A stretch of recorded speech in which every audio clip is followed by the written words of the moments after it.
अस्सलाम वालेकुम नाजरीन, मैं हूं मोहम्मद अब्दुल हकीम। 7H न्यूज में आपका इस्तकबाल है। नाजरीन, एलबी नगर से एक बुलेट गाड़ी पर मुस्लिम लड़की एक अक्सरियती फिरके के लड़के के साथ बैठकर जा रही है। नाजरीन, हमने आपको ऐसी न्यूजें कई बार बताई हैं, उसका कुछ असर हो रहा था, लेकिन कुछ गलत लोगों के हमको फोन आने की वजह से हमने ये न्यूज़ों को रोक दिया था। लेकिन माँ बाप को चाहिए कि ऐसे लड़कियों के फ़ोन के लोकेशंस को ऑन कर दे दें और आने के बाद लड़की कहाँ कहाँ गई उसे तलाश करें, उसमें सब आपको मालूम हो जाएगा। ऐसे बेहया लड़कियों को शर्म नहीं आ रही है, क्योंकि ऐसे लड़कियां जो प्यार करके शादी किए हैं, इनको ले जाकर ये लड़के थोड़े ही दिन में या तो जला कर मार दिए या नहीं तो फिर उन्हें डिवोर्स दे दिए हैं। शर्म आनी चाहिए इस्लाम को बदनाम करने वाले ऐसे लड़कियों को।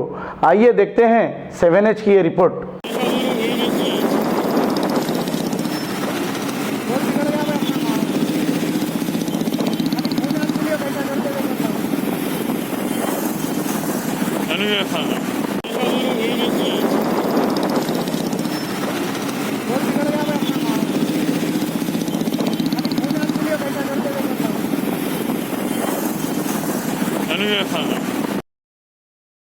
गाजी kidney centre and multi speciality hospital, गुर्दे और बवासीर के इलाज का 40 साल मशहूर हॉस्पिटल, जहां हजारों पेशेंट्स क्योर हो चुके हैं। Doctor Husaini international national award winner और दूसरे डॉक्टर्स और लेडी डॉक्टर्स की जेर खिदमत गुर्दे के तमाम अमराज का मुकम्मल ट्रीटमेंट किया जा रहा है। गुर्दे फेल हो चुके हों, डायलिसिस करवा रहे हों, याद रखिए डायलिसिस कोई इलाज नहीं, इससे 1% भी गुर्दे रिकवर नहीं होते। हाँ, डायलिसिस टेम्पररी रिलीफ दे सकता है, लेकिन हमारे ट्रीटमेंट से गुर्दे फिर से फंक्शन में आ सकते हैं। गुर्दे श्रिंक हो गए हों या सिस्ट हो, गुर्दे की पथरी हो, कैसी भी गुर्दे की तकलीफ हो, या पाइल्स यानी बवासीर, चाहे ब्लीडिंग हो या कोम, बगैर ऑपरेशन मुकम्मल क्योर ट्रीटमेंट का एक ही center, Ghazi kidney center, DLRL main road, opposite Vikas high school, Chandrayan Gutta, Hyderabad. Cell 99